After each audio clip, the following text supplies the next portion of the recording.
katanya. Ya. Dan di bawahnya juga si Eja RG ini berkomentar juga di situ. Jadi sebenarnya mereka ini bukan geng motor katanya, ya. Hanya anak-anak perkumpulan anak klub motor. Itu dari Eja RG ya. Kemudian lanjut ya, di bawahnya lagi Eja RG kirim ke Eja RG. Nah ini jadi pertanyaan juga, kenapa ini dari Eja RG ke Eja RG membalas itu gitu. Si Eki ini emang masih hidup katanya. Nah cowok yang meninggal sama Vina itu memang gak ada info validnya siapa katanya kan. Kemudian dibalas di bawahnya, saya beberkan pelan-pelan supaya yang baca bisa analisa sendiri katanya. Kejadian awal mulanya memang dari narkoboy katanya ya. Si Eja ini juga di bawahnya mengatakan yang kita ketahui sekarang dari cerita yang beredar Eki sama Vina jalanin hubungan kan. Tapi hubungannya apa kok dihabisi katanya ya.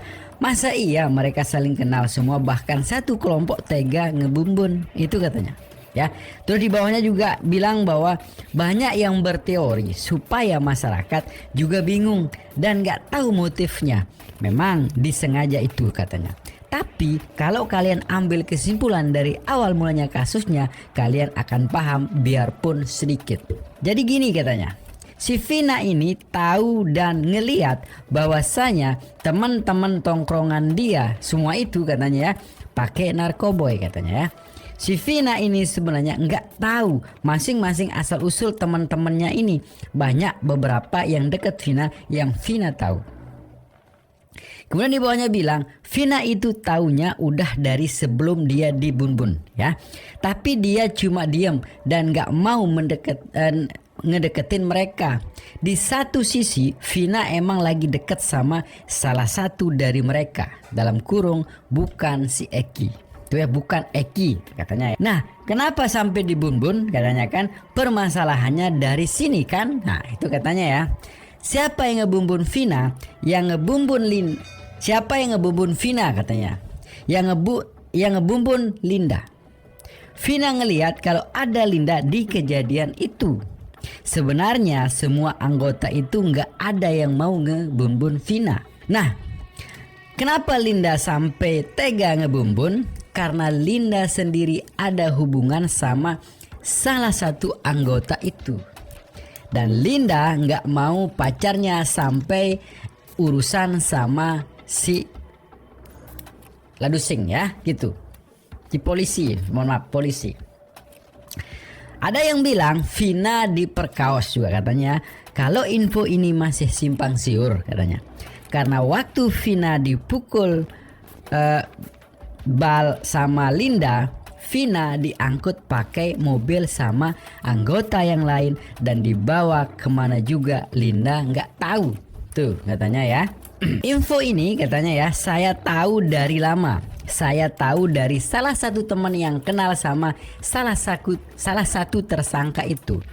Si tersangka ini bilang kalau di luar kejadian itu udah nggak ikut ngerancang skenario yang kita tahu sekarang. Dan memang si tersangka ini benar-benar dilindungi katanya. Dia merasa aman juga karena memang posisinya dia nggak ikut eksekusi tapi dia ada waktu kejadian itu. Kalau ada dari kalian yang baca terus tanya ke saya siapa pelakunya, saya nggak kenal. Terus kalau bilang kenapa saya nggak buka suara dari dulu, karena saya hanya diceritain sama temen. Oh berarti si Eja RG ini diceritain juga sama temennya. Dan dulu nggak ada tik-tik dan nggak ada instatik ya, gitu katanya. Kemudian Eja RG juga membalas di bawahnya lagi, sebenarnya kasus ini hanyalah masalah perselisihan antara klub motor aja. Hanya sedikit keterkaitan dan kasus utamanya. Mungkin kalau Vina nggak dibunbun nggak akan seviral ini kasusnya katanya. Kemudian Eki tanya ke Linda katanya ya. Linda kan emang sahabatnya si Vina. Dari sinilah Linda ngorek-ngorek si Vina.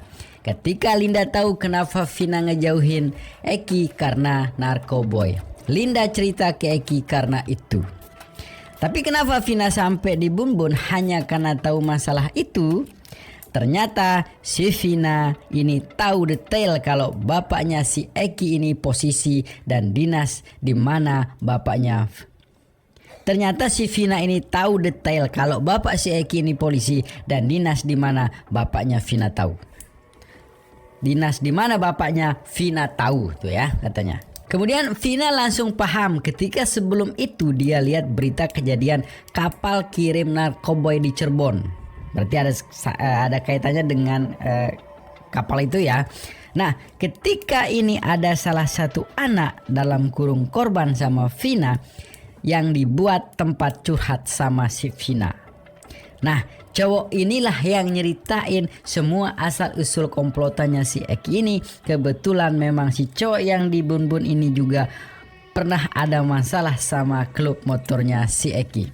Sedikit mulai terbuka ya. Niatnya emang grup si Eki ini mau ngehabisin yang cowok aja.